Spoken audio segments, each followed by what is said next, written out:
नमस्कार दोस्तों, गुरुकुल में आपका स्वागत है। हम आशा करते हैं आप लोग बेहतर होंगे और बेहतरीन काम कर रहे होंगे। जैसा कि हम लोग जानते हैं कि हम लोग पढ़ रहे हैं यूपी त्रिपल लेखपाल के लिए, और जितने भी यूपी त्रिपल के लिए एग्ज़ाम होते हैं उनके लिए हम लोग पढ़ रहे हैं यूपी त्रिपल की जितने भी PYQs होते हैं उनका हम लोग कर रहे हैं डिटेल एनालिसिस, ताकि हमको पता चल सके क्वेश्चंस कैसे फ्रेम होते हैं और उनके मोस्ट इम्पॉर्टेंट टॉपिक्स क्या हैं। ठीक है, ताकि हम अपनी तैयारी को सही दिशा दे सकें। मैं गारंटी लेता हूं कि आप लोग जब ये पढ़ेंगे चैप्टर या फिर यह वीडियो देखेंगे तो उसके बाद आपका क्वेश्चन देखने का नज़रिया अलग होगा, और अगर आप PYQ लगा भी रहे हैं तो आप उनको दूसरे तरीके से याद करेंगे और एक क्वेश्चन के साथ ही कई आपके पॉइंट याद हो जाएंगे। तो इसी के सीरीज़ का अगला वीडियो है। चलिए हम शुरू करते हैं पार्ट 3, जो कि कृषि एवं संबंधित क्षेत्र, एग्रीकल्चर एंड एलाइड सेक्टर, जिसका पहला क्वेश्चन है, भारत में शून्य बजट प्राकृतिक खेती की अवधारणा को किसने बढ़ावा दिया। जिनके ऑप्शंस हैं, ए डॉक्टर वर्गीस कुरियन, और ऑप्शन बी है सुभाष पालेकर, और ऑप्शन सी है MS स्वामीनाथन, और ऑप्शन डी है डॉक्टर RA माशेलकर, और ऑप्शन ई है उपयुक्त में से कोई नहीं। इसका सही आंसर हो जाता है ऑप्शन बी, सुभाष पालेकर। ठीक है, सुभाष पालेकर। अब अच्छा, इसको याद करने में आपको दिक्कत हो रही हुई तो चलो इसको हम लोग कनेक्ट भी कर देते हैं। देखो, हम लोग इस वीडियो में चीज़ें कनेक्ट करते हैं एक दूसरे, ज़रूरी नहीं हर चीज़ का आप ट्रिक ही बनाइए। आपको एक कैटलिस्ट कह सकते हैं, या फिर आपको एक क्लिक पॉइंट होना चाहिए जहाँ से आपके आंसर जनरेट हो, या फिर आपको चीज़ें याद हो तो वो रिकॉल हो पाएँ। तो हमारा मेन उद्देश्य यही है। ठीक है, अब जैसे सुभाष पालेकर आया और इधर आया कि जीरो बजट मतलब शून्य बजट प्राकृतिक खेती। तो शून्य बजट प्राकृतिक खेती क्या होती है? जैसे नाम से हमको पता चला शून्य बजट प्राकृतिक खेती है, तो मतलब इसमें हम लोग केमिकल फर्टिलाइज़र जो है, पेस्टिसाइड्स हैं, ये हम लोग बाहर से यूज़ नहीं कर रहे हैं।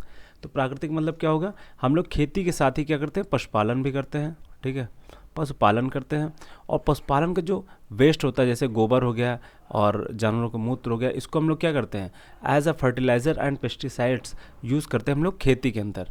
ठीक है, और खेती का जो वेस्ट होता है, जैसे घास हो गया, भूसा हो गया, ये सब किसके लिए यूज़ करते हैं हम लोग, जानवरों के लिए यूज़ करते हैं, तो उनका यह भोजन हो जाता है।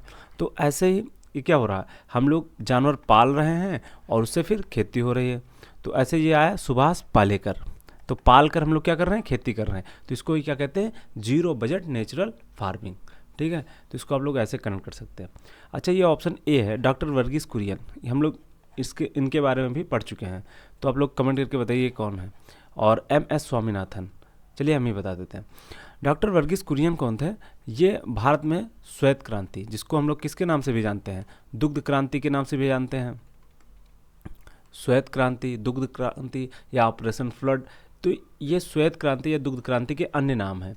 ये किसकी देन है, डॉक्टर वर्गीस कुरियन के। ठीक है, इनको अमूल का फाउंडर भी माना जाता है, मतलब हैं संस्थापक। और अब हम बात करते हैं अगर MS स्वामीनाथन के, तो ये भारत में हरित क्रांति के जनक माने जाते हैं। ठीक है, तो देखिए एक ही क्वेश्चन से आपके कितने पॉइंट याद हो गए, 2-3 पॉइंट तो आपको याद हो गए ना। तो चलिए इसका एक्सप्लेनेशन भी देखते हैं अब हम। शून्य बजट प्राकृतिक खेती का अर्थ है बिना किसी उर्वरक, कीटनाशक या अन्य बाहरी सामग्री का उपयोग किए फसल उगाना। शून्य बजट का अर्थ है सभी फसलों के उत्पादन की शून्य लागत।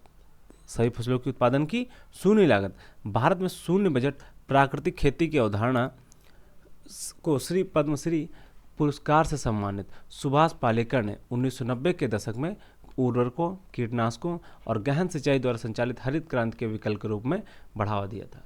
अगला क्वेश्चन है, जिला स्तर पर विकेंद्रीकृत निर्णय लेने और किसान नेतृत्व वाली कृषि योजना को बढ़ावा देने के लिए विस्तार सुधार योजना के तहत निम्नलिखित में से कौन सा संस्थागत तंत्र पेश किया गया था। जिनके ऑप्शंस हैं, ए कृषि तकनीकी संसाधन केंद्र, ऑप्शन बी है किसान सेवा केंद्र, और ऑप्शन सी है फार्म विकास प्राधिकरण, और ऑप्शन डी है कृषि प्रौद्योगिकी प्रबंधन एजेंसी, और ऑप्शन ई है उपयुक्त में से कोई नहीं। तो इसका सही आंसर हो जाता है option D, agricultural technology management agency, कृषि प्रौद्योगिकी प्रबंधन एजेंसी।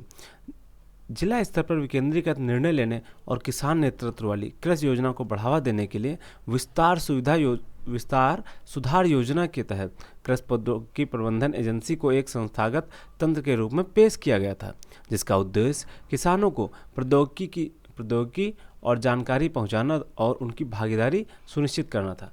अब कुछ लोग बोल रहे होंगे सर इसमें ट्रिक कहाँ से है। और भाई हर क्वेश्चन की ट्रिक नहीं होती, हम लोग वो चीज़ें कनेक्ट करते हैं जो कनेक्ट हो पाएंगी, ज़बरदस्ती नहीं करते। देखो आपको कुछ चीज़ें याद करनी पड़ती हैं और कुछ चीज़ें क्या होती हैं आप ट्रिक के माध्यम से चीज़ें कनेक्ट कर सकते हैं। ठीक है, अगला क्वेश्चन है, ग्राम विकास मंत्रालय के वाटरशेड विकास परियोजनाओं के लिए सामान्य दिशा निर्देशों के अनुसार क्लस्टर दृष्टिकोण के तहत भूजल विज्ञान जियो हाइड्रोलॉजिकल इकाइयों की विशिष्ट आकार सीमा क्या है। इनके ऑप्शंस हैं ए 5,000 टू 1,000 हेक्टेयर 500 टू 1,000 हेक्टेयर अर्थात 500 से 1,000 हेक्टेयर। ऑप्शन बी है 100 से 500 हेक्टेयर। ऑप्शन सी है 5,000 से 10,000 हेक्टेयर और ऑप्शन डी है 1,000 से 5,000 हेक्टेयर और ऑप्शन ई है उपयुक्त में से कोई नहीं। इसका सही आंसर हो जाता है ऑप्शन डी 1,000 से 5,000 हेक्टेयर। ग्रामीण विकास मंत्रालय के वाटरशेड विकास परियोजनाओं के लिए सामान्य दिशा निर्देशों के अनुसार क्लस्टर दृष्टिकोण के तहत भूजल विज्ञान अर्थात जियो हाइड्रोलॉजिकल इकाइयों की विशिष्ट आकार सीमा 1,000 से 5,000 हेक्टेयर है। देखो पहले क्या होता था कि पहले 4 ऑप्शंस आते थे, लेकिन अब आयोग क्या करने लगा 5 ऑप्शन देने लगा, ऑप्शन ई भी देने लगा। कौन सा? नन ऑफ दी वो। तो आप लोगों को क्वेश्चन ध्यान से पढ़ने हैं क्योंकि बहुत सारे क्वेश्चंस होते हैं जिसमें ऑप्शन ई सही होता है अर्थात उपयुक्त में से कोई नहीं होता है। पहले क्या होता था कि 4 ऑप्शन है तो अगर हमको कुछ 50-50 या 70-30 का अनुमान है तो हम लोग गेस करके तुक्का लगा देते थे कि भाई इन चारों में से तो एक सही हो ही सकता है।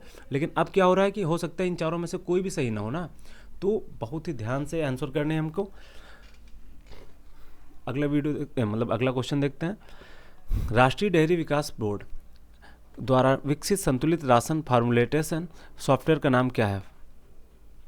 संतुलित राशन फार्मूलेशन सॉफ्टवेयर का नाम क्या है? जिनके ऑप्शंस हैं ए पशु विकास, बी है मिल्कमेट, सी है गौशाला ऐप और डी है पशु पोषण और ई है उपयुक्त में से कोई नहीं। इसका सही आंसर हो जाता है ऑप्शन ई। देखो अभी हम लोग बात ही कर रहे थे, ऑप्शन ई इसमें सही है अर्थात उपयुक्त में से कोई नहीं। राष्ट्रीय डेयरी विकास बोर्ड NDDB द्वारा विकसित संतुलित राशन फार्मूलेशन सॉफ्टवेयर का नाम ई गोपाला है। ई गोपाला है। देखो यहाँ पे गौशाला नाम दिया। अब कुछ लोग कन्फ्यूज़न हो सकते हैं, फिर हड़बड़ी में या फिर जल्दी में इसको गोपाला भी पढ़ सकते हैं। एक्चुअली होता है क्या ना, एग्ज़ाम टाइम पे अर्थात जब आप हॉल के अंदर बैठे हैं एग्ज़ाम दे रहे हैं उस समय दिमाग में प्रेशर होता है। ठीक है, दिमाग पर प्रेशर होता है कि आपको जल्द से जल्द सही टाइम, मतलब एक टाइम लिमिट होता ही है उसके अंदर आपको सही आंसर ढूंढने हैं। तो उसमें क्या होता है कई बार हमारा माइंड पढ़ने की जगह चीज़ें स्किप करने पे ध्यान दे देता है, तो इससे हमको बचना है और चीज़ें सही से ध्यान देनी है। तो ई गोपाला है, यह ऐप किसानों को पशुओं के लिए न्यूनतम लागत पर संतुलित आहार तैयार करने में मदद करता है। अगला क्वेश्चन है, भारत में OECD बीज योजना के लिए किस प्राधिकरण को राष्ट्रीय नामित प्राधिकरण के रूप में नामित किया गया है? जिनके ऑप्शंस हैं ए पौध संरक्षण सलाहकार कृषि मंत्रालय, ऑप्शन बी है कृषि आयुक्त कृषि मंत्रालय और ऑप्शन सी है निदेशक राष्ट्रीय पादप अनुवांशिक संसाधन ब्यूरो और ऑप्शन डी है संयुक्त सचिव बीज कृषि एवं सहकारिता विभाग और ऑप्शन ई है उपयुक्त में से कोई नहीं। तो इसका सही आंसर क्या हो जाता है ऑप्शन डी संयुक्त सचिव बीज कृषि एवं सहकारिता विभाग, joint secretary seeds, department of agriculture and cooperation. Bharat में IDC बीज योजना के लिए संयुक्त सचिव बीज कृषि एवं सहकारिता विभाग को राष्ट्रीय नामित प्राधिकरण NDA के रूप में नामित किया गया है।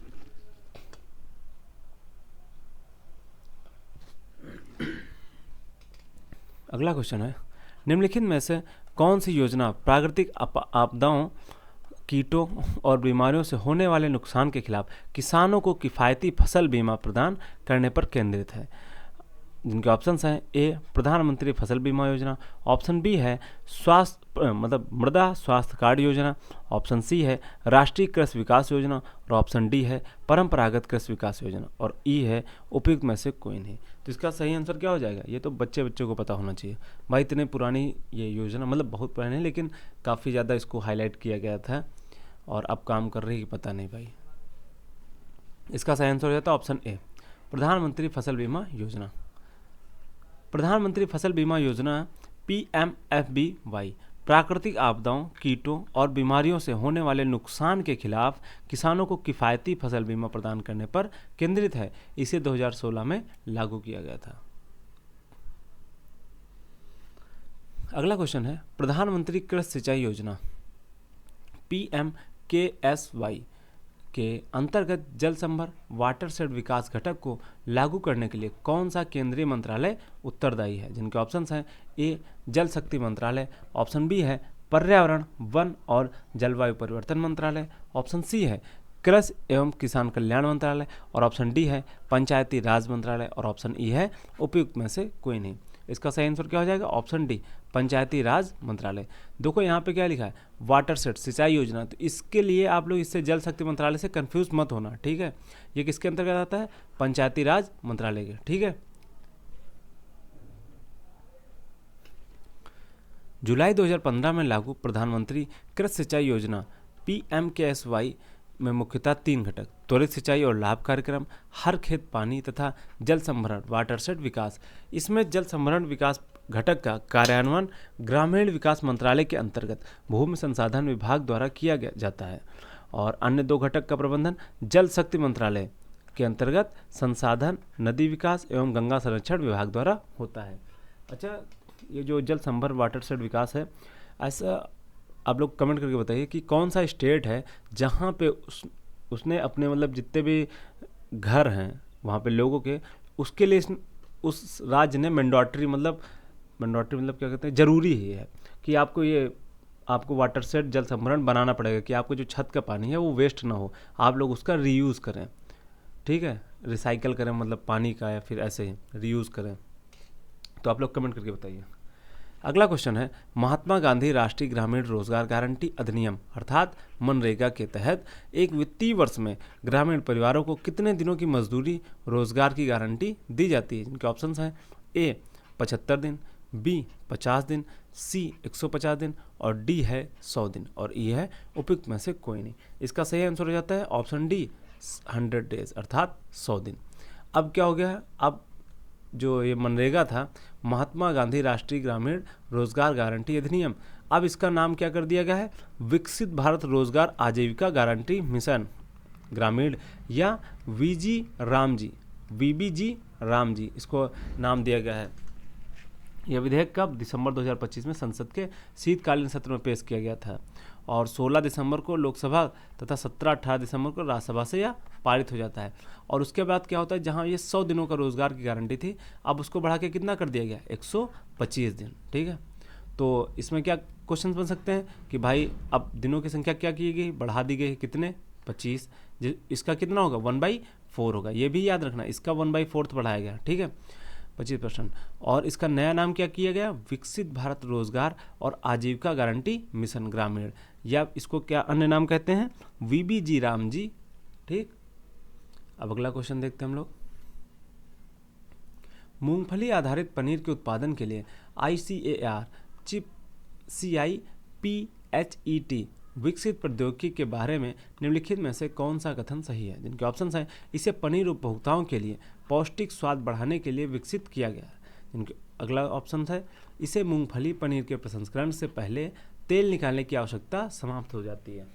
ऑप्शन सी है, इसके लिए मूंगफली के दूध को पशु आधारित स्कंदकों के साथ मिश्रित करना आवश्यक है। और ऑप्शन डी हो जाता है, उत्पाद की सेल्फ लाइफ 4 से 5 डिग्री सेल्सियस पर 10 दिन और 20 डिग्री सेल्सियस पर 20 दिन तक होती है। और ऑप्शन ई है उपयुक्त में से कोई नहीं। तो इसका सही आंसर क्या होता है? Option B.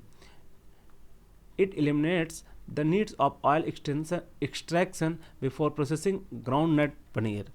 इससे मूंगफली पनीर के प्रसंस्करण से पहले तेल निकालने की आवश्यकता समाप्त हो जाती है। मूंगफली आधारित पनीर के उत्पाद के लिए ICAR CIPHET विकसित प्रौद्योगिकी से मूंगफली पनीर के प्रसंस्करण से पहले तेल निकालने की आवश्यकता समाप्त हो जाती है। अगला क्वेश्चन है, निम्नलिखित में से कौन सा जैव उर्वरक फलीदार पौधों के साथ सहजीवी संबंध सहवास में नाइट्रोजन को स्थिरीकृत करता है? जिनके ऑप्शन हैं, ए राइजोबियम, ऑप्शन बी है एजोला, ऑप्शन सी है फास्फोबैक्टीरिया, और ऑप्शन डी है कौन सा है, इसका सही आंसर तो पहले ही बता सकते हैं लेकिन ऑप्शन सारे पढ़ लेते हैं, माइकोराजा, और ऑप्शन ई है उपयुक्त में से कोई नहीं। इसका सही आंसर क्या होता है, ऑप्शन ए क्या था, राइजोबियम। ये देखो यहीं पे भी लिखा है राइजोबियम। राइजोबियम एक प्रकार का जैव उर्वरक है जो फलीदार पौधों के साथ सहजीवी संबंध सहवास में नाइट्रोजन को स्थिरीकृत करता है, और राइजोबियम बैक्टीरिया फलीदार पौधों की जड़ों में गांठें बनाते हैं जहां वे वायुमंडलीय नाइट्रोजन को अमोनिया में बदलते हैं। ये अधिकांशतः किसमें, दालों के साथ मतलब फ्रेंडली होते हैं। अगला क्वेश्चन है, फूल गोभी में किस पोषक तत्व की कमी से रिप्टेल विकार होता है, जिनके ऑप्शन हैं A calcium, B cuprate, C magnesium, और डी है मोलिब्डेनम, और ऑप्शन ई है उपयुक्त में से कोई नहीं। इसका सही आंसर हो जाता है ऑप्शन डी मोलिब्डेनम। फूल गोभी में विप्टेल की समस्या मोलिब्डेनम कमेंट करके बताओ इसको पढ़ेंगे कैसे, क्या यार जबान लड़बड़ा, सेंटर फ्रेश तत्व की कमी से होता है, कैसे याद आता है सेंटर फ्रेश, कैसे जीव लपलपाई। फूल गोभी में विप्टेल की समस्या मोलिब्डेनम के तत्व की कमी से होता है। यह समस्या मुख्य रूप से अम्लीय मिट्टी में देखी जाती है। यहाँ यह पोषक तत्व पौधों के लिए उपलब्ध नहीं हो पाता है। लक्षण, नई पत्तियां पतली, पट्टीनुमा और विकृत हो जाती हैं। अगला क्वेश्चन है, निम्नलिखित घटकों पर विचार कीजिए। देखो पहला बिंदु क्या दिया है, पहला पॉइंट पैक हाउस, दूसरा है पकने वाला कक्ष राइपनिंग चैम्बर, और तीसरा है प्री कूलिंग यूनिट। और इनका क्या करना है, इन तीनों को, इनमें से कौन सा एकीकृत कटाई उपरांत प्रबंधन परियोजनाओं का हिस्सा है या के हिस्सा है। इनमें से एक ऑप्शन या एक से अधिक ऑप्शन किसके, एकीकृत कटाई के उपरांत प्रबंधन के हिस्सा हैं। इनके ऑप्शंस हैं, देखो अब इनके कॉम्बिनेशन आपको बताना है, पहला और दूसरा, केवल एक और केवल दो, कि केवल दो, कि केवल एक, दो और तीन, तीनों है इसमें ऑप्शन में, और केवल दो और तीन, और नन ऑफ दी एबो अर्थात उपयुक्त में से कोई नहीं। तो आपको पहले ये पता होना चाहिए कि एकीकृत कटाई उपरांत प्रबंधन होता क्या है, ठीक है। और उसके बाद ये पता होना चाहिए कि जैसे पैक हाउस क्या होता है, राइपनिंग चैम्बर क्या होता है, प्री कूलिंग यूनिट क्या होती है। तो ये चीज़ें जब आपको पता होंगी, इन चीज़ों के अर्थ पता होंगे, तो आप आंसर बहुत जल्दी से ढूंढ पाएंगे, आपको तुक्का लगाने या फिर किसी सहारे की ज़रूरत नहीं रहेगी। अच्छा एक चीज़ और है यार, सहारे से याद है कि मैं मतलब आप लोगों से कहना चाहूँगा, आप लोग प्लीज़ प्लीज़ प्लीज़ बुक पढ़ना शुरू कीजिए। मैं सच बता रहा हूँ कि आप जब बुक पढ़ते हैं, वीडियो देखना एक अलग बात है कि आपको चीज़ें समझ में नहीं आ रही तो आपने देख ली, लेकिन कम से कम दिन में मिनिमम कुछ समय, जैसे कहते तो हैं मिनिमम 30 मिनट तो होना चाहिए कि आप पर डे कोई ना कोई बुक जरूर पढ़ें। लेकिन मैं कहना चाहूँगा अगर आप किसी कंपटीशन एग्ज़ाम की तैयारी कर रहे हैं तो मिनिमम कम से कम 2 से 3 घंटे बुक जरूर पढ़ें।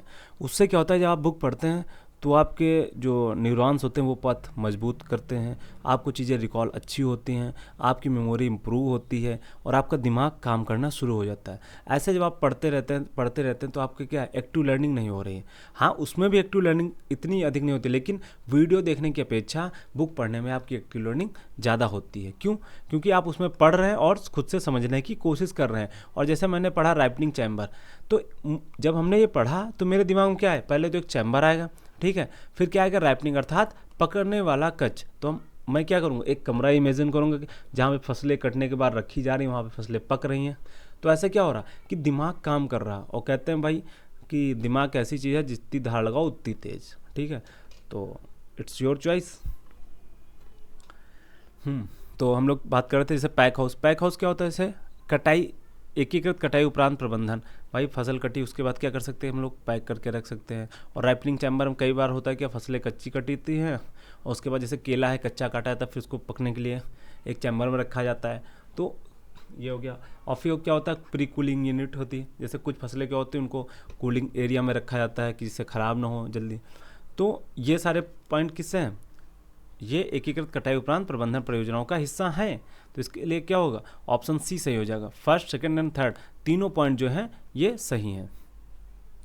प्रश्नगत प्रश्नगत तीनों घटक एकीकृत कटाई उपरांत प्रबंधन परियोजनाओं का हिस्सा हैं। ये घटक हैं पैक हाउस, पकने वाला कक्ष अर्थात राइपनिंग चैम्बर और प्री कूलिंग यूनिट। अगला क्वेश्चन है जिसमें अभिकथन दिया गया है अर्थात असर्शन है और उसके बाद उसका रीज़न दिया गया है कि क्या ये इसको सही करता है कि नहीं। तो असर्शन अर्थात अभिकथन है, राष्ट्रीय बीज नीति गांव स्तर पर बीजों के भंडारण को बढ़ावा देती है। क्या इसका कारण ये है, देखो पढ़ते हैं। इससे प्राकृतिक आपदाओं या अप्रत्याशित स्थितियों के दौरान बीजों की तत्कालीन उपलब्धता सुनिश्चित होती है। देखो राष्ट्रीय बीज नीति गांव स्तर पर बीजों के भंडारण को बढ़ावा देती है, भाई ये बात सही है मान लो। तो इससे क्या होता है, इससे प्राकृतिक आपदाओं या अप्रत्याशित स्थितियों के दौरान बीजों की तत्कालीन उपलब्धता सुनिश्चित होती है। अब देखो आप कैसे इसको कनेक्ट कर सकते हैं, मैं आपको बताता हूँ कि जब हम बात करते हैं, देखो राष्ट्रीय बीज नीति गांव स्तर की बात हो रही है, ठीक। तो एक चीज़ और, पहली बात तो इसमें खुद दिया गया कि गांव स्तर की बात हो रही है, और दूसरी बात अगर हम ये भी देखें कि जो बीज हैं ये कहाँ पे उपयोग होते हैं, किसानों के पास। किसान कहाँ रहते हैं, गाँव में रहते हैं। तो मतलब ये बीज की किसको ज़रूरत है, किसानों को ज़रूरत है बीज की, ठीक है। और अब क्या कह रहा, कहाँ गया ये, इससे प्राकृतिक आपदाओं के अप्रत्याशित के दौरान बीजों की तत्कालीन उपलब्धता किसको होनी चाहिए, किसानों को, क्योंकि वो बीज बो के फसल उगाते हैं। तो क्या हो जाएगा, ये इसका एक्सप्लेनेशन सही कर रहा है, मतलब ये इसका कारण है, मतलब इसका जो रीज़न है ये इस पर सेटिस्फाई कर रहा है कि हाँ ऐसा सुनिश्चित होती है कि भाई अगर कोई प्राकृतिक आपदा आ गई और अप्रत्याशित स्थिति आ गई, कोई भी हो गया, तो क्या होगा कि जो बीजों की उपलब्धता होगी वो सुनिश्चित रहती है कि भाई गांव में ही है तो आप गांव में ले सकते हैं, आपको शहर जाने की ज़रूरत नहीं है, ठीक है। तो इसमें क्या है,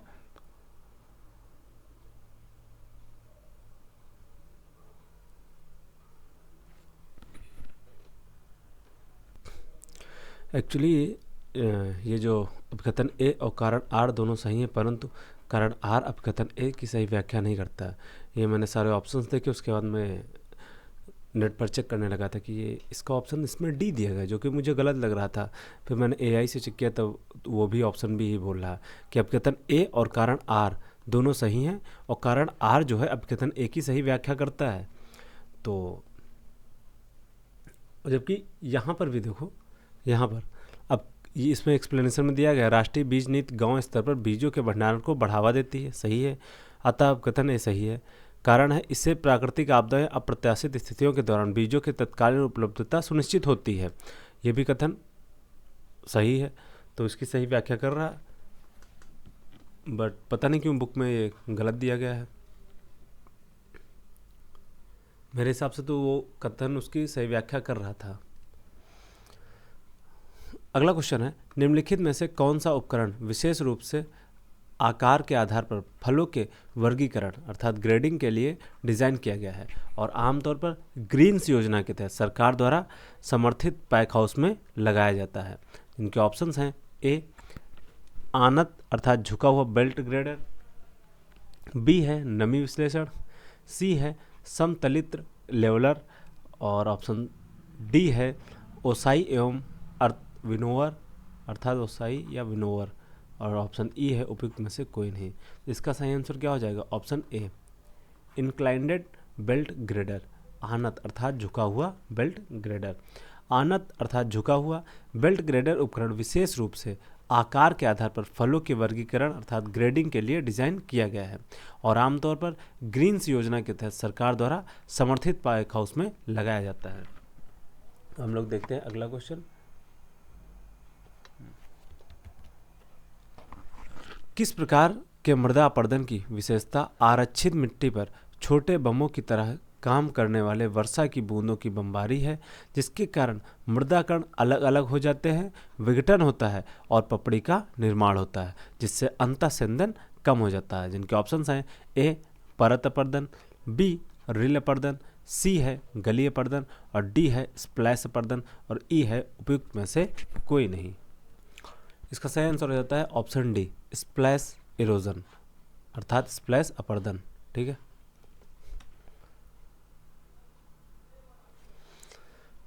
स्प्लैश अपर्दन की विशेषता आरक्षित मिट्टी पर छोटे बमों की तरह काम करने वाली वर्षा की बूंदों की बमबारी है, जिसके कारण मृदा कण अलग हो जाते हैं, विघटन होता है और पपड़ी का निर्माण होता है, जिससे अंतःस्यंदन कम हो जाता है।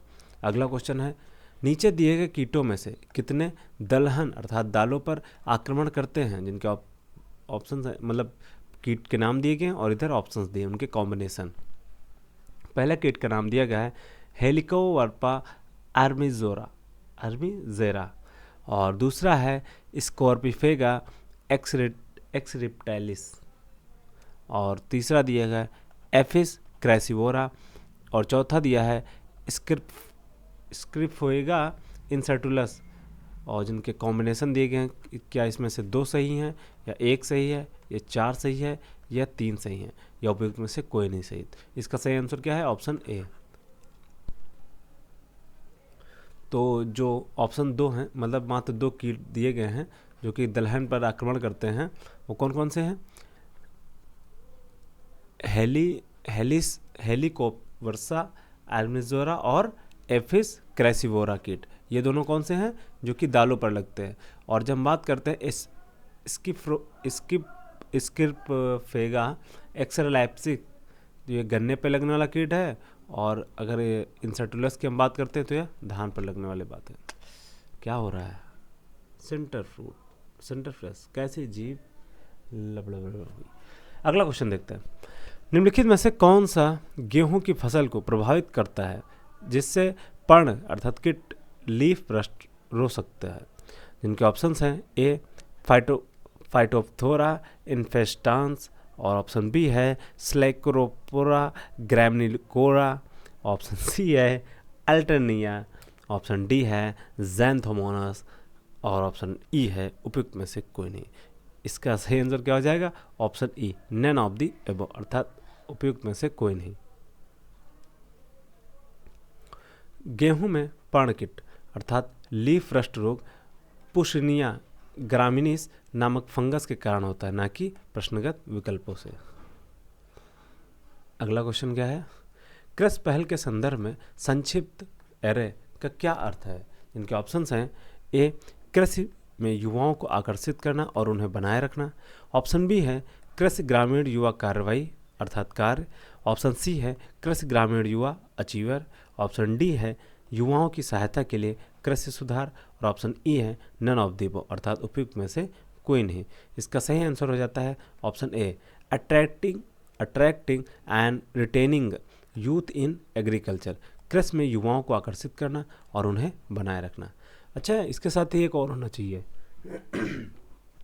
ताकि शिक्षा मतलब एजुकेशन में भी ऐसा होना चाहिए। मैंने देखा है कि मतलब वैसे तो मुझे कोई इशू नहीं, आप लोग कितनी वीडियो देखते हैं भाई, देखनी तो लॉन्ग चाहिए, मैंने भी मेहनत की, अगर आप देख रहे हैं तो आपका भी फ़ायदा हो रहा है। बट मैंने देखा 1 से 1.5 घंटे का अगर वीडियो होता है उसमें लोगों के रिटेंशन टाइम मतलब जो एवरेज निकलता है वो 3 से 4 मिनट। भाई 1.5 घंटे की वीडियो को मतलब मैंने देखा कि सिर्फ लोग, चलो छोड़ो यार क्या है, मतलब इतना कम रिटेंशन टाइम। शॉर्ट ने क्या किया है कि लोगों को दिमाग को बहुत ख़राब कर दिया। मैं सच बोल रहा हूँ कि एक टाइम ऐसा आएगा कि आपको मतलब अभी भी सब्जी लेने या दुकान पे कुछ भी लेने जाते हैं तो उसको नोट करना पड़ता है, कई बार चीज़ें भूल जाते हैं। आप मोबाइल उठाते हैं फिर कुछ भी करने के लिए जाते हैं और भूल जाते हैं क्या करने गए थे। तो ये क्या हो रहा है कि शॉर्ट जो है ये हम लोगों के दिमाग को मतलब मेमोरी जो है एकदम शॉर्ट टर्म के लिए है। अब हम लोग देखो, सोचो 30 सेकंड का वीडियो कोई पूरा नहीं देखते हैं, शुरुआत के 4 से 5 सेकंड देखते हैं, उसके बाद तुरंत स्क्रॉल कर देते हैं। सोचो कितना कम रिटेंशन टाइम हो चुका है।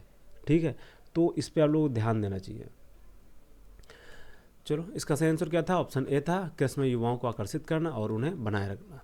तो मेरा ये मानना था कि शिक्षा में भी ऐसा होना चाहिए कि कम से कम लोग आएँ, पढ़ें या फिर कुछ अच्छा करें। आप सोचिए मतलब कब से इंडिया ने किसी भी साइंस या फिर इनोवेशन में कभी भी कोई आविष्कार किया हो, मतलब मुझे तो याद ही नहीं है।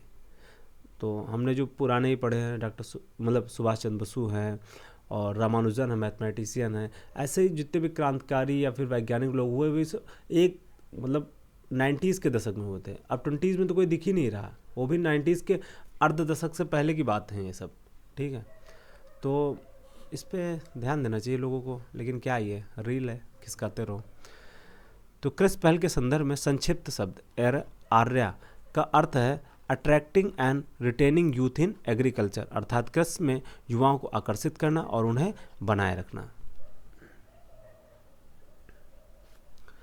अगला क्वेश्चन है, भारत में आधिकारिक बीज प्रमाणीकरण प्रक्रियाओं के अनुसार विनियामक मानकों द्वारा अनिवार्य किए जाने पर बीज लॉट की आनुवांशिक शुद्धता को सत्यापित करने के लिए कौन सी विधि का उपयोग किया जाता है, जिनके ऑप्शंस हैं A grow out test, option B है गुणसूत्र विश्लेषण अर्थात क्रोमोसोमल एनालिसिस, ऑप्शन सी है केवल अंकुरण परीक्षण, ऑप्शन डी है bulk seed dilution, option E है उपयुक्त में से कोई नहीं। इसका सही आंसर हो जाता है option A grow out test अर्थात ग्रो आउट परीक्षण।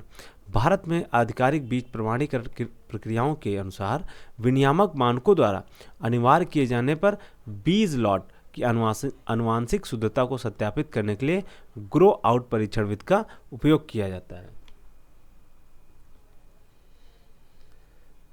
अगला क्वेश्चन है, सटीक विश्लेषण के लिए प्रतिनिधि मृदा नमूना प्राप्त करने के लिए निम्नलिखित में से कौन सा मृदा नमूनाकरण पैटर्न आधिकारिक रूप से अनुशंसित है, जिनके ऑप्शंस हैं ए रैंडम अर्थात यादृच्छिक, ऑप्शन बी है वृत्ताकार, ऑप्शन सी है रैखिक, ऑप्शन डी है जिगजैग, ऑप्शन ई है उपयुक्त में से कोई नहीं। इसका सही आंसर हो जाता है ऑप्शन ए रैंडम अर्थात यादृच्छिक। यादृच्छिक रैंडम एक प्रकार का मृदा नमूनाकरण पैटर्न है जो सटीक क्षेत्र विश्लेषण के लिए प्रतिनिधि मृदा नमूना प्राप्त करने के लिए आधिकारिक रूप से अनुशंसित है। अगला क्वेश्चन है, भारतीय बीज प्रमाणीकरण प्रबंधन प्रणाली के अनुसार निम्नलिखित में से कौन सा कथन आधार बीज का सही वर्णन करता है, जिनके ऑप्शंस हैं यह किसानों द्वारा परीक्षण के लिए उपयोग किए जाने वाले प्रमाणित बीज की संतान है, ऑप्शन बी है इसे प्रमाणीकरण के बिना सीधे किसानों को वितरित किया जाता है, ऑप्शन सी है इसका वितरण केवल निजी बीज उत्पादकों द्वारा बीज खुदरा विक्रेताओं को किया जाता है, और ऑप्शन डी है इसका उत्पादन प्रजनक बीज से किया जाता है और इसे IMSCS मानकों को पूरा करना होता है, और ऑप्शन ई है उपयुक्त में से कोई नहीं। इसका सही आंसर हो जाता है ऑप्शन डी, जो कि है इसका उत्पादन प्रजनक बीज से किया जाता है और इसे IMSCS मानकों को पूरा करना होता है।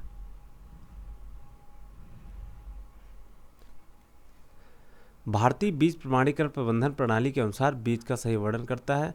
इस कथन है इसका उत्पादन प्रजनक बीज से किया जाता है और इसे IMSCS मानकों को पूरा करना होता है। अगला क्वेश्चन है,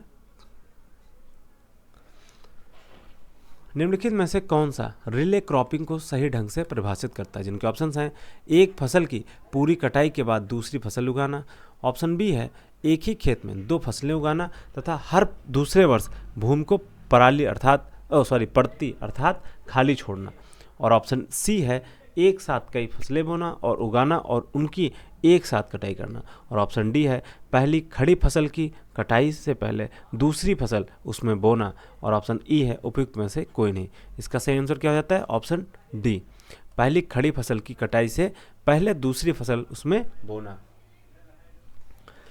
कृषि पद्धतियों के प्रकार के अंतर्गत पहली खड़ी फसल की कटाई से पहले दूसरी फसल उसमें बोना रिले क्रॉपिंग कहलाता है। इससे भूमि के अधिकतम उपयोग के लिए अपनाया जाता है। इससे क्या होता है कि आप अधिकतम उपयोग कर सकते हैं भूमि का। भाई एक फसल की आप कटने का इंतज़ार नहीं करते हैं, उसमें आप बो देते हैं।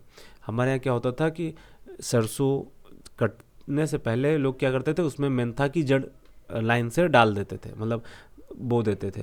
तो क्या होता था, इधर सरसों कट जाती थी, उसके बाद एक पानी लगाते उधर मेंथा निकलने लगती थी। तो ऐसे ही होता है।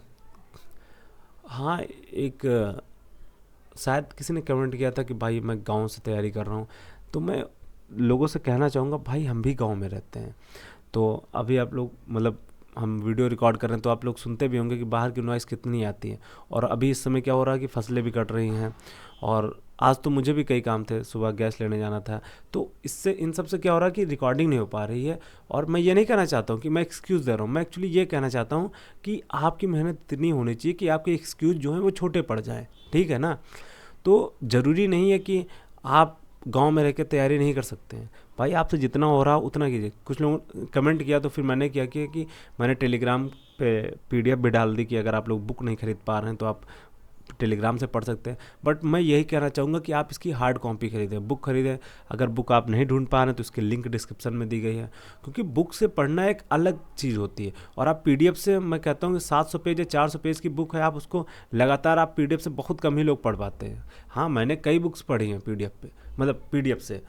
तो ऐसा नहीं कि आप पढ़ नहीं सकते हैं। तो लेकिन मैटर ये करता है ना कि आप कितनी देर उस पर डिस्प्ले पे बैठ पा रहे हैं, आप कितना काम कर पा रहे हैं, या फिर आपके डिस्ट्रैक्शन कितने कम हैं। ये सब चीज़ें बहुत ज़्यादा डिसाइड करती हैं। तो पढ़ते रहिए आप चाहे जहाँ हो, और चमकते रहिए। चलते हैं अगले क्वेश्चन की तरफ। मोटे अनाज अर्थात मिलेट्स के बारे में जागरूकता बढ़ाने तथा उत्पादन और खपत देने के लिए निम्नलिखित में से कौन से कथन सही हैं, जिनके ऑप्शंस हैं। ए, भारत ने मोटे अनाज मिलेट्स को न्यूट्री अनाज के रूप में पुनः ब्रांड किया और 2023 को राष्ट्रीय मोटे अनाज मिलेट्स वर्ष घोषित किया। दूसरा है, संयुक्त राष्ट्र ने मोटे अनाज अर्थात मिलेट्स निर्यात को बढ़ावा देने के लिए वर्ष 2018 को राष्ट्रीय मोटे अनाज मिलेट्स वर्ष घोषित किया। और ऑप्शन सी है, अंतर्राष्ट्रीय व्यापार को बढ़ावा देने के लिए 2021 में मोटे अनाज मिलेट्स को सुपर अनाज के रूप में पुनः ब्रांड किया गया। और ऑप्शन डी है,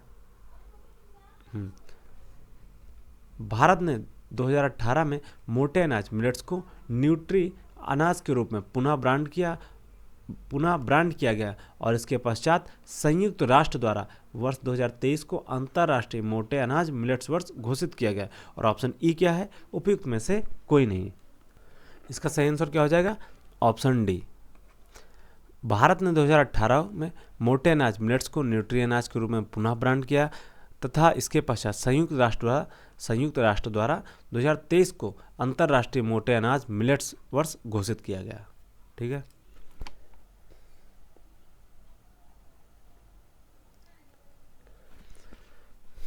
इसमें वही डिस्क्रिप्शन दिया गया, तो कोई मतलब नहीं पढ़ने का। चलते हैं अगले क्वेश्चन की तरफ। बीज नियम 1968 के अनुसार यदि किसी बीज कंटेनर में मानव या कशेरुकी जानवरों के लिए हानिकारक रसायन से उपचारित बीज हैं तो निम्नलिखित में से कौन सा कथन लेबल पर शामिल किया जाना चाहिए, जिनके ऑप्शंस हैं। ए, नॉट फॉर रिसेल, पुनर्विक्रय के लिए नहीं।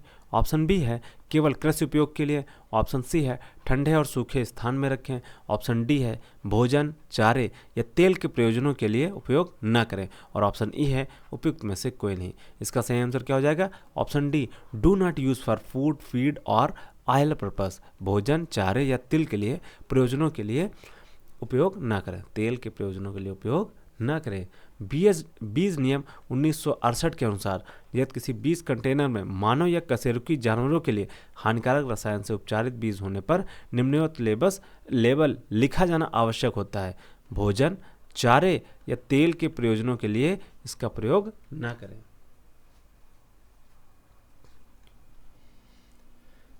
अगला क्वेश्चन है, नाशवान वस्तुओं के परिरक्षण के लिए प्रयुक्त शून्य खाली स्थान भंडारण का अंतर्निहित सिद्धांत क्या है, जिनके ऑप्शंस हैं। ए, विकरणीय शीतलन। ऑप्शन बी है, यांत्रिक शीतलन। ऑप्शन सी है, हिमीकरण। ऑप्शन डी है, वाष्पीकरण शीतलन। और ऑप्शन ई है, उपयुक्त में से कोई नहीं। इसका सही आंसर क्या हो जाएगा, ऑप्शन डी, इवेपोरेशन कूलिंग अर्थात वाष्पीकरण शीतलन। नाशवान वस्तुओं के परिरक्षण के लिए प्रयुक्त शून्य वाष्पीकरण शीतलन भंडारण का अंतर्निहित सिद्धांत है।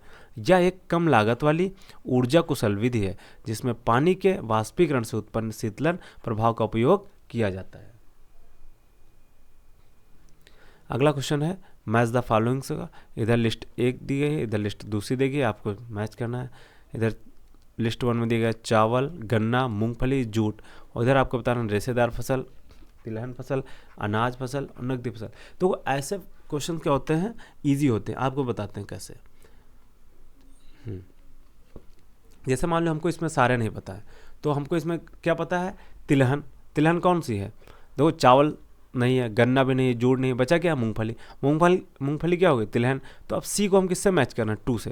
तो देखते हैं सी के साथ 2 कहाँ मैच कर रहा है। इसमें देखो ऑप्शन ए है और ऑप्शन डी दिख रहा है, तो ऑप्शन बी और सी तो कट गया ना। हमको सिर्फ 2 ही ऑप्शन देखने हैं।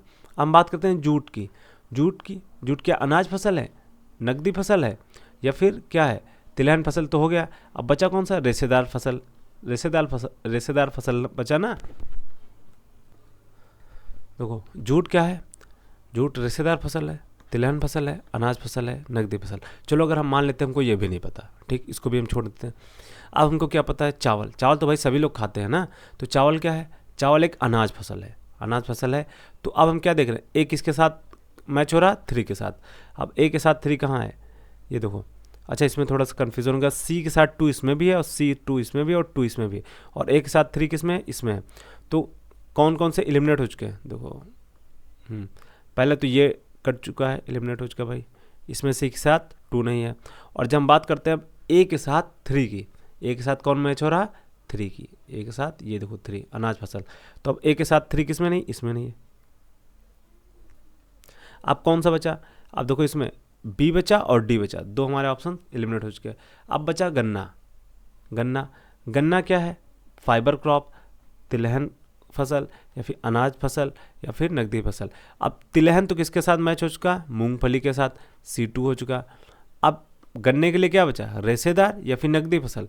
तो हम लोग को जैसे पता है कि अभी मतलब कई बार न्यूज़पेपर में भी निकलता है कि गन्ने में जो रेशे पाए जाते हैं या फिर गन्ने की जो खुई होती है उससे क्या लोग बनाते हैं, पत्तल बनते हैं, पेपर बनते हैं, ये सब बहुत सारी चीज़ें बनती हैं ना।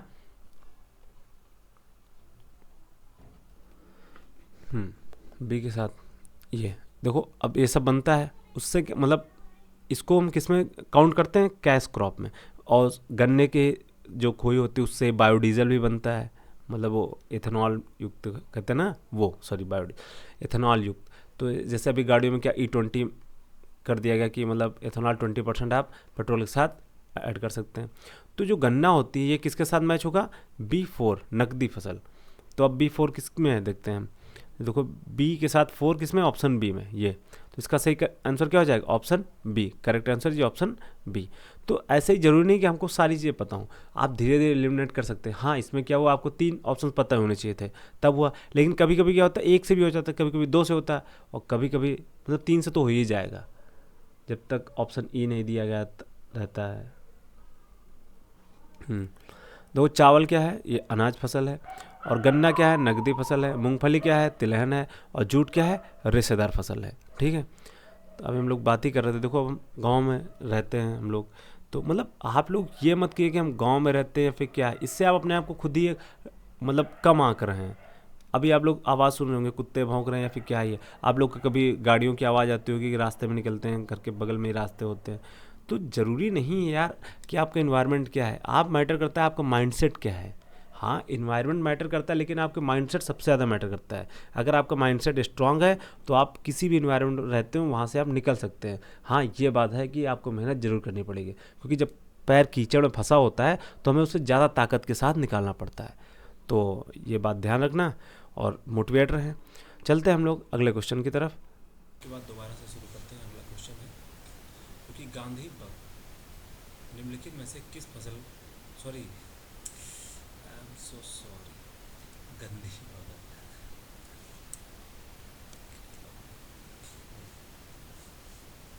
गंधी बग निम्नलिखित में से किस फसल का एक पहचाना गया कीट है। इनके ऑप्शंस हैं, ए कपास, बी गेहूँ, सी सरसों, डी चावल, और ई है उपयुक्त में से कोई नहीं। इसका सही आंसर हो जाता है ऑप्शन डी, जो कि क्या है, चावल। चावल में कौन सा कीट लगता है, गंधी बग। गंधी बग कीट धान अर्थात चावल की फसल को प्रभावित करने वाला कीट है।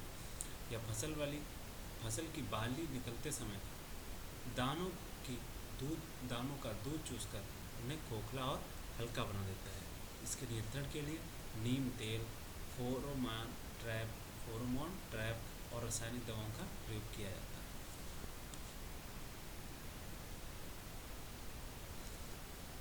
अगला क्वेश्चन है, मृदा एवं जल संरक्षण में कौन सा मौलिक दृष्टिकोण अपनाया जाता है, जहां रिच टू वैली उपाय वनरोपण और स्वस्थानिक जल संरक्षण को सम्मिलित करते हैं। इनके ऑप्शंस हैं, ए वाटरशेड दृष्टिकोण, बी है ब्लॉक प्लांटेशन दृष्टिकोण, ऑप्शन सी है 12 मासी फरो सिंचाई, ऑप्शन डी है मोनोक्रॉपिंग बेसिन, और ऑप्शन ई है उपयुक्त में से कोई नहीं। इसका सही आंसर हो जाता है ऑप्शन ए, वाटरशेड दृष्टिकोण, वाटरशेड अप्रोच।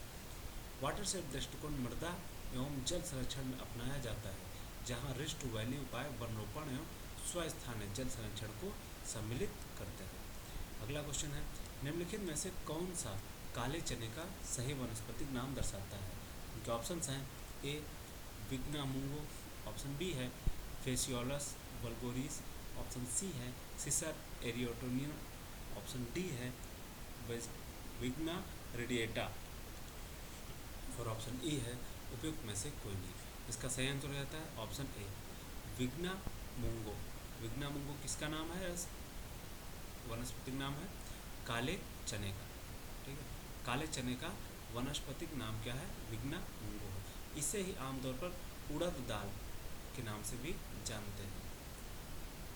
अब देखो, उड़द दाल और काला चना कितना अंतर है। हमारे लोग के गांव में जो छोटा वाला चना होता है उसको काला चना बोलते हैं। तो जैसे मॉर्निंग वॉक करने लोग जो लोग दौड़ने जाते हैं, फिजिकल एक्टिविटी करते हैं, उनको कहते हैं भिगो कर खाते हैं। और जबकि उड़द क्या है, एक अलग ही वैरायटी है। तो इसमें कन्फ्यूज़न हो जाता है क्वेश्चंस की लैंग्वेज में। अगला क्वेश्चन है, यंत्रीकृत बुआई को सुविधाजनक बनाने के लिए बीजों को बड़ा और एक समान आकार देने के लिए निम्नलिखित में से किस विधि का उपयोग किया जाता है?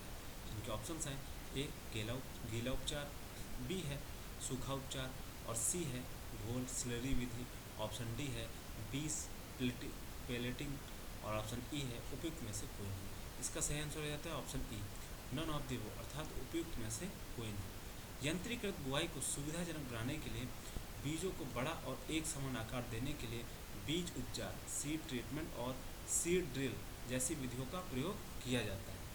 अगला क्वेश्चन है, राष्ट्रीय पौध स्वास्थ्य प्रबंधन संस्थान के अनुसार भंडारण के लिए अधिकतम सुरक्षित नमी की मात्रा चावल या धान के लिए खाली स्थान अर्थात कितनी और गेहूं के लिए कितनी है, ताकि फसल को खराब होने और संक्रमण से बचाया जा सके? इनके ऑप्शन हैं 14% किसके लिए? चावल के लिए या धान के लिए, और 12% गेहूँ के लिए, और ऑप्शन बी है 12% इसके चावल और धान के लिए और 14% गेहूँ के लिए, और ऑप्शन सी है 15% और 13%, ऑप्शन डी है 13% और 15%, और ऑप्शन ई है नन ऑफ द अबव, उपयुक्त में से कोई नहीं। इसका सही आंसर हो जाता है ऑप्शन बी, 12% किसके लिए? धान के लिए, और 14% हो जाता है किसके लिए? गेहूं के लिए। राष्ट्रीय पौध स्वास्थ्य प्रबंधन संस्थान NIPHM के अनुसार भंडारण के लिए अधिकतम सुरक्षित नमी की मात्रा चावल या धान के लिए 12% और गेहूं के लिए 14% है, ताकि फसल को खराब होने और संक्रमण से बचाया जा सके। अगला क्वेश्चन है, बीज प्रतिस्थापन दर। बीज प्रतिस्थापन दर SRR शब्द से क्या तात्पर्य है? इनके ऑप्शंस हैं एक ऋतु में संकर बीजों और आनुवांशिक रूप से संशोधित GM बीजों का अनुपात, ऑप्शन बी है भूमि का प्रतिशत जहां जैविक बीजों का बुआई के लिए पुनः उपयोग किया जाता है, ऑप्शन सी है एक ऋतु में खेत से संरक्षित बीजों की कुल मात्रा जिसे उर्वरकों से प्रतिस्थापित किया गया, ऑप्शन डी है कुल रोपित फसल क्षेत्र में से खेत से संरक्षित बीजों के बजाय प्रमाणित या गुणवत्तापूर्ण बीजों का उपयोग करके बोए गए क्षेत्र का प्रतिशत, और ऑप्शन ई है उपयुक्त में से कोई नहीं। इसका सही आंसर हो जाता है ऑप्शन डी, जो कि क्या है कुल रोपित फसल क्षेत्र में से खेत से संरक्षित बीजों के बजाय प्रमाणित या गुणवत्तापूर्ण बीजों का उपयोग करके बोए गए क्षेत्र का प्रतिशत। बीज प्रतिस्थापन दर SRR शब्द से आशय कुल रोपित फसल क्षेत्र में से खेत से संरक्षित बीजों के बजाय प्रमाणित या गुणवत्तापूर्ण बीजों का उपयोग करके बोए गए क्षेत्र के प्रतिशत से है। यह दर अच्छी गुणवत्ता के बीज के उपयोग को दर्शाती है, जिससे पैदावार बढ़ती है और बेहतर कृषि होती है। खासकर हाइब्रिड फसलों के लिए यह 100% होनी चाहिए। अगला क्वेश्चन है, मैनेज के अनुसार कौन सा भारत में कृषि विस्तार शिक्षा का माना गया सिद्धांत नहीं है? इनके ऑप्शंस हैं ए रुचि और आवश्यकताओं का सिद्धांत, principle of interest and needs, option B है करके सीखने का सिद्धांत, और ऑप्शन सी है भागीदारी का सिद्धांत, और ऑप्शन डी है केंद्रीकृत योजना का सिद्धांत, और ऑप्शन ई है उपयुक्त में से कोई नहीं। इसका सही आंसर हो जाता है ऑप्शन डी केंद्रीकृत योजना का सिद्धांत, प्रिंसिपल ऑफ सेंट्रलाइजेशन प्लानिंग। ठीक है, केंद्रीकृत योजना का सिद्धांत मैनेज के अनुसार भारत में कृषि विस्तार शिक्षा का माना गया सिद्धांत नहीं है, बल्कि यह एक शीर्ष डाउन दृष्टिकोण है जो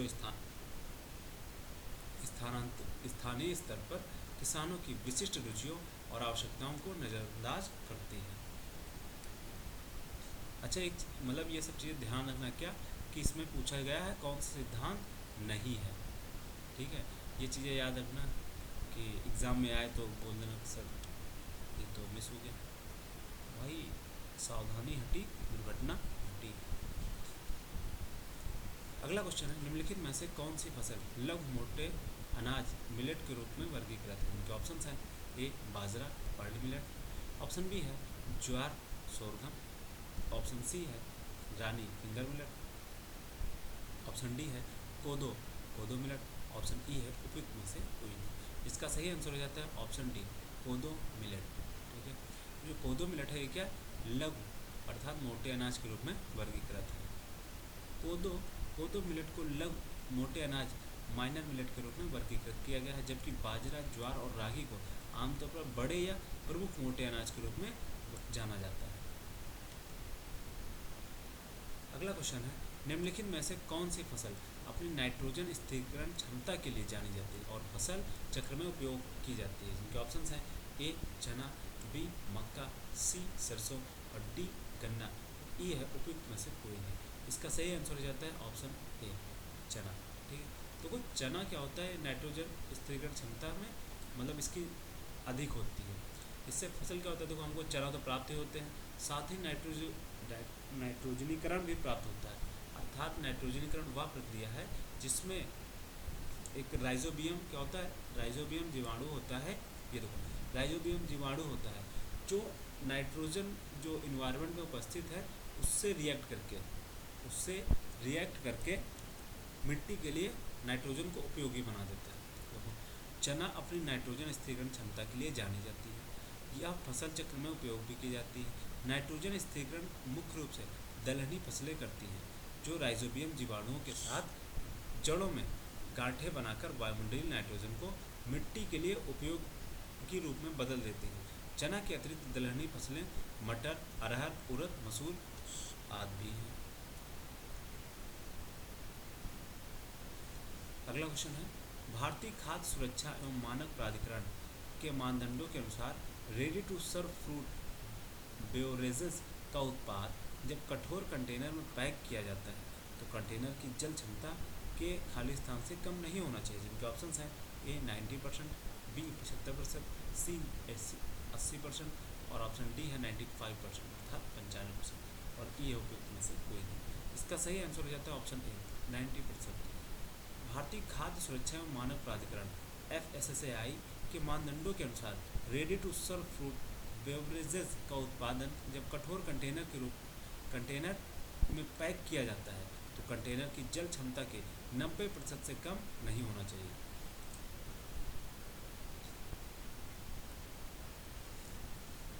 अगला क्वेश्चन है भारतीय अर्थव्यवस्था की रीढ़ है। उनके ऑप्शन हैं ए कृषि, बी परिवहन और संचार, सी व्यापार और वाणिज्य, डी उद्योग, ई है उपयुक्त में से कोई नहीं। इसका सही आंसर हो जाता है ऑप्शन ए कृषि। ठीक है, कृषि को भारतीय अर्थव्यवस्था की रीढ़ कहा जाता है।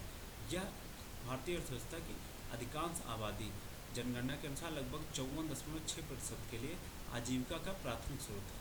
सांख्यिकी और कार्यक्रम कार्यान्वयन मंत्रालय के आंकड़ों के अनुसार वर्तमान मूल्यों पर वर्ष 2024-25 में देश की सकल मूल्यवर्धन अर्थात ग्रॉस वैल्यू एडेड 17.94% योगदान कृषि एवं संबद्ध क्षेत्र का है। यह क्षेत्र खाद्य सुरक्षा सुनिश्चित करता है।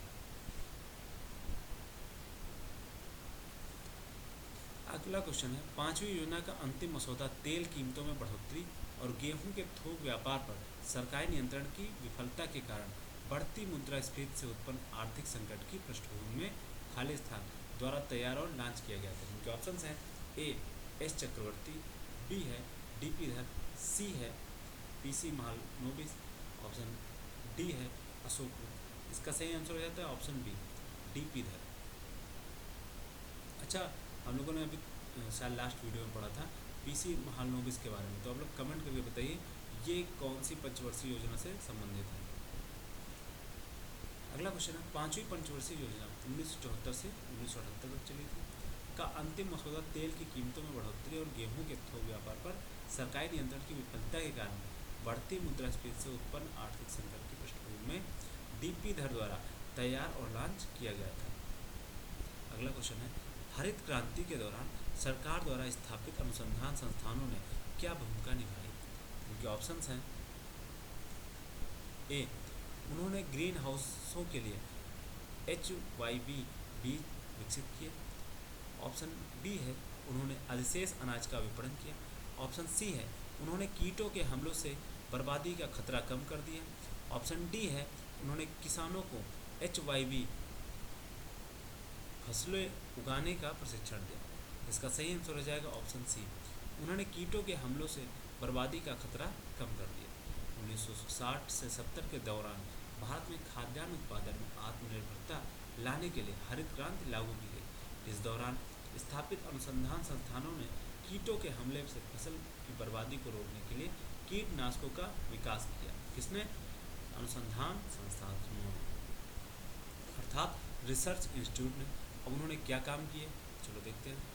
अच्छी उपज वाली नई किस्म हाई यील्डिंग वैरायटी बीजों का विकास किया और उन्नत किस्म की सिंचाई प्रणाली व अन्य तकनीकी का विकास किया। कृषि वैज्ञानिकों और तकनीशियनों को प्रशिक्षित किया गया।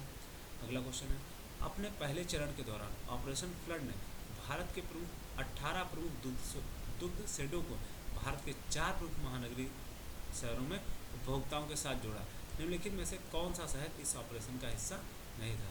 इनके ऑप्शंस हैं, ए कोलकाता, बी बेंगलुरु, सी मुंबई और डी है चेन्नई।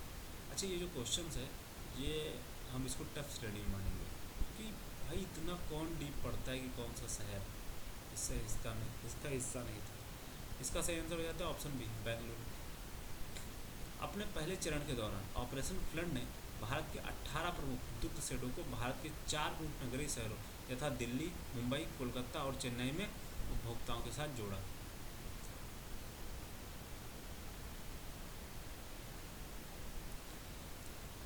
अगला क्वेश्चन है, सिल्वी कल्चर से आप क्या समझते हैं। इनके ऑप्शन है, यह रेशम के कीड़ों को उगाने का विज्ञान है। ऑप्शन बी है, यह वन खेती का विज्ञान है। ऑप्शन सी है, यह मछली पकड़ने का विज्ञान है। ऑप्शन डी है, यह भेड़ पालने का विज्ञान है। इसका सही आंसर हो जाता है ऑप्शन बी, यह वन खेती का विज्ञान है। सिल्वी कल्चर वनों एवं अन्य संसाधनों के विकास एवं गुणवत्तावर्धन का विज्ञान है, अर्थात यह वन खेती का विज्ञान है। सेरी कल्चर क्या होता है, देखो इसमें थोड़ा सा एक कन्फ्यूजन अंतर है, सेरी कल्चर एंड सिल्वी कल्चर। तो कंफ्यूज नहीं होना नाम से, और तो इसको कनेक्ट कर देते हैं। चलो कनेक्ट करते हैं। देखो सेरी में क्या आ रहा रहा, तो ये किसके लिए हो गया, रेशम के कीड़े उगाने के लिए। और सिल्वी कल्चर में क्या आ रहा, वाह रहा, तो ये किसके लिए हो गया, वन खेती का विज्ञान। ठीक है, अब कंफ्यूज नहीं होना है, जब भी आए तो आपको कंफ्यूज नहीं होना। सेरी कल्चर में क्या आ रहा, तो किसके लिए हो जाएगा, रेशम के लिए। और सिल्वी कल्चर में क्या आ रहा, वाह, तो ये किसके लिए हो जाएगा, वन के लिए। ठीक, कंफ्यूज नहीं होना। अगला है पिसी कल्चर। पिसी कल्चर क्या है, मत्स्य पालन। और मोरी कल्चर क्या है, रेशम कीट है शहतूत उगाना। ठीक, ऑप्शन मतलब अगला क्या है, विटी कल्चर, ये क्या है, अंगूर की खेती के लिए। और ओलेरी कल्चर किसके लिए है, सब्जी विज्ञान के लिए। ठीक,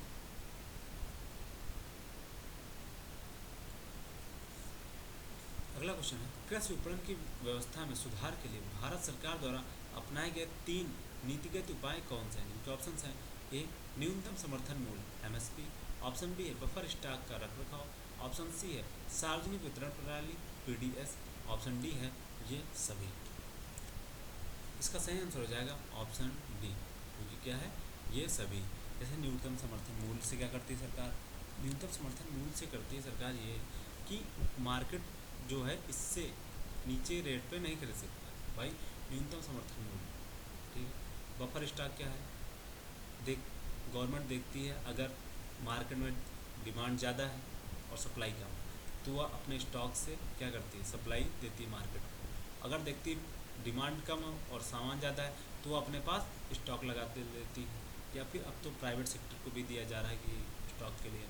और सार्वजनिक वितरण प्रणाली क्या है, ये उनके लिए होती है जिसके जैसे राशन बढ़ता है, सबके पास सब चीज़ें नहीं पहुंच पाती है, उन सबके लिए है।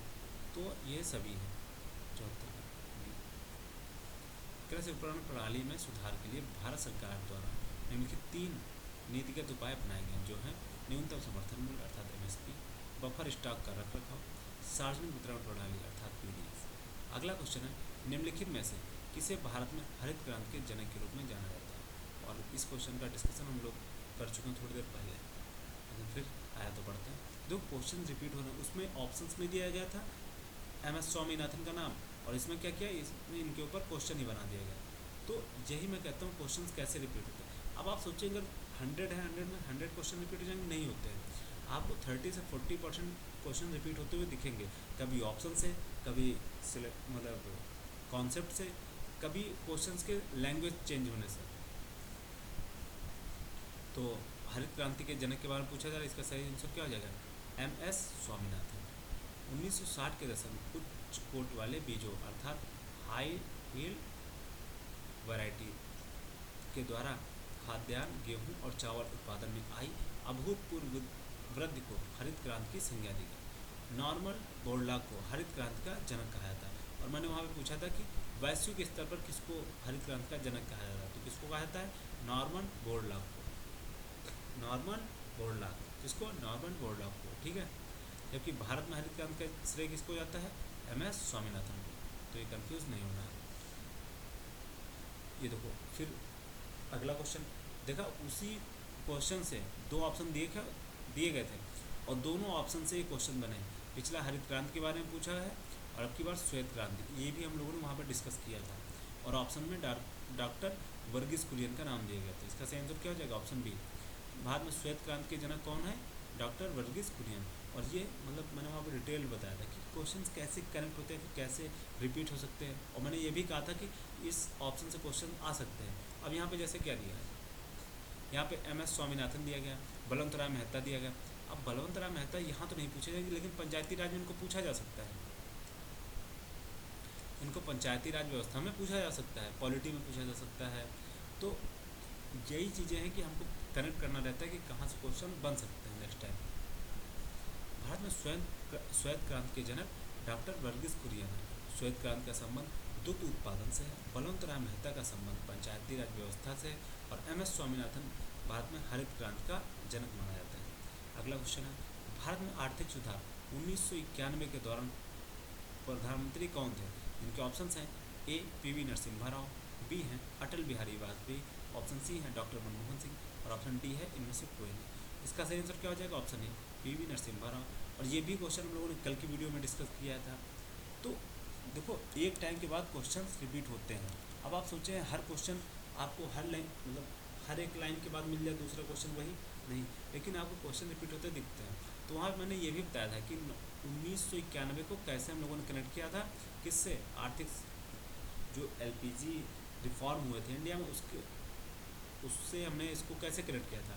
हमने कहा था कि जैसे मान लो 19 रुपये भाई हमने यहाँ पे इन्वेस्ट किया, अब इसको हमने क्या किया, इसको रिफॉर्म करके इसको 91 बना के मार्केट में बेच दिया, या फिर कुछ भी है।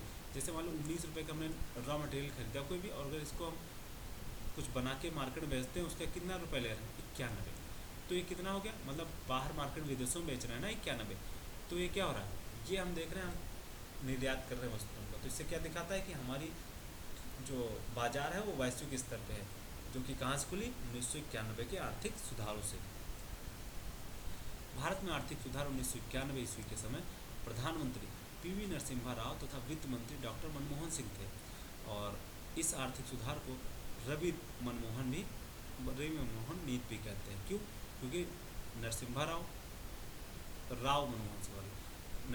कौन थे, प्रधानमंत्री थे, और मनमोहन सिंह कौन थे, वित्त मंत्री थे। राव मनमोहन नीति भी कहा जाता है। इस नीति के तहत अर्थव्यवस्था में उदारीकरण, निजीकरण, वैश्वीकरण अर्थात एलपीजी, ठीक है, की नीति अपनाई गई। लिबरलाइजेशन, प्राइवेटाइजेशन एंड ग्लोबलाइजेशन, ठीक है।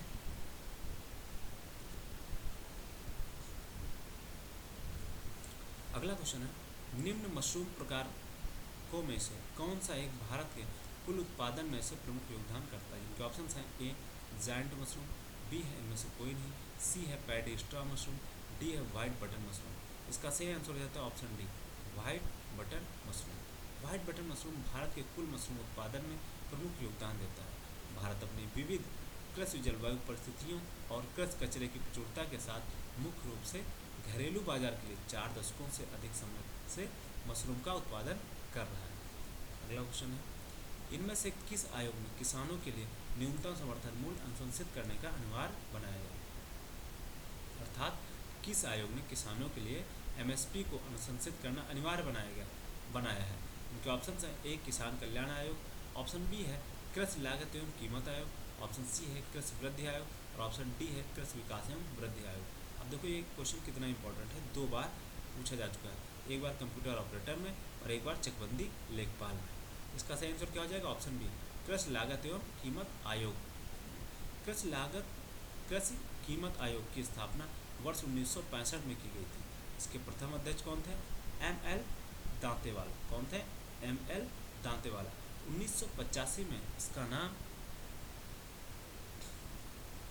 बदलकर कृषि कीमत एवं लागत आयोग CACP, ठीक है, कर दिया गया और वर्तमान में इसके अध्यक्ष कौन? विजय पॉल शर्मा। हर फसलों की बुआई से पूर्व उनके न्यूनतम समर्थन मूल्य MSP की अनुशंसा करता है। MSP 23 22 फसलों के लिए क्या चलता है? MSP अर्थात न्यूनतम समर्थन मूल्य। और गन्ने के लिए क्या चलता है? फेयर रेट प्राइस, हाँ फेयर रेट FRP चलता है। और फसलों का जारी किया जाता है। न्यूनतम समर्थन मूल्यों की घोषणा आर्थिक मामलों की मंत्रिमंडलीय समिति द्वारा की जाती है। अगला क्वेश्चन है, वर्ष 2017 और 18 में कॉफ़ी उत्पादन में भारत का कौन सा स्थान है? 2017-18 के प्रीवियस क्वेश्चन है, तो इसका सही आंसर क्या था? सी 7वां। ये पुराना क्वेश्चन है, 2025 में देख लेते हैं। 2025-26 का हम लोग वर्तमान में वैश्विक कॉफ़ी उत्पादन में भारत कहाँ 7वें स्थान पर है, जिसका योगदान 3.5% है। सालाना उत्पादन 3.6 लाख टन है, जिसमें 70% 128 देशों को निर्यात किया जाता है। कर्नाटक, केरल, तमिलनाडु भारत के कॉफ़ी उत्पादन का 96%, कितना 96% कौन कौन से राज्य हैं? कर्नाटक, केरल और तमिलनाडु, समझे, जिसमें कर्नाटक अनुमानित 2,80,275 मीट्रिक टन के साथ सबसे आगे। तो कॉफ़ी का उत्पादन सबसे अधिक कहाँ होता है? कर्नाटक में। अगला क्वेश्चन है, निम्न में से किस उत्पाद में एगमार्क के प्रमाणीकरण की आवश्यकता है? इनके ऑप्शन हैं ए सोना, बी होल्डिंग, सी दलहन, डी इत्र। इसका सही आंसर क्या हो जाएगा? ऑप्शन सी दलहन। अब एगमार्क है, यहाँ पे दलहन लिखा है। दलहन क्या है? मतलब एक कृषि फसल है, ठीक है, तो उसी के लिए एग्रीकल्चरल मार्क, ठीक है, वही है। बाजार में कोई भी कृषि उत्पाद उतारने से पहले इसकी पैकिंग जिन पैकेटों में की जाती है उन पर एक मार्क का लेबल लगाया जाता है, जिससे उत्पाद का एक मार्क कहते हैं। एक मार्क एक प्रमाणीकरण चिन्ह है जो भारत में कृषि या खाद्य उत्पादों पर लगाया जाता है। एक मार्क का उपयोग कृषि उत्पाद अधिनियम 1937 द्वारा लागू होता है, जो 1986 में संशोधित की गई थी। केंद्रीय एक मार्क प्रयोगशाला नागपुर महाराष्ट्र में स्थित है। ये भी इम्पोर्टेंट पॉइंट है, नोट कर लीजिए। केंद्रीय एक मार्क प्रयोगशाला कहाँ पे है? नागपुर महाराष्ट्र में है।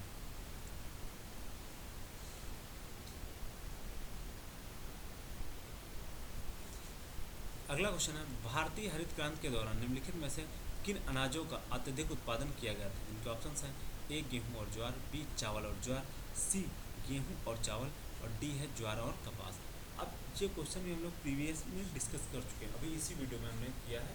मुझे क्वेश्चन नंबर नहीं याद, बट हमने वहाँ डिस्कस किया कि गेहूँ और चावल प्राथमिकता दी गई थी हरित क्रांति में। तो इसके लिए सही आंसर क्या हो जाएगा? ऑप्शन सी गेहूँ और चावल।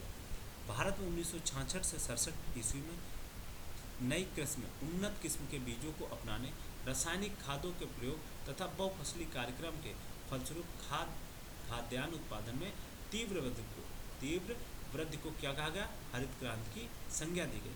हरित क्रांति के सूत्रपात का श्रेय नोबेल पुरस्कार से सम्मानित कृषि वैज्ञानिक नॉर्मन बोरलॉग को है। किसको है? नॉर्मन बोरलॉग की। ये कहाँ के लिए बात हो रही है? ये वैश्विक स्तर पर बात हो रही है। और जब हम बात करते हैं भारत में हरित क्रांति की, तो भारत में जब हम हरित क्रांति की बात करते हैं तो किसका नाम आता है?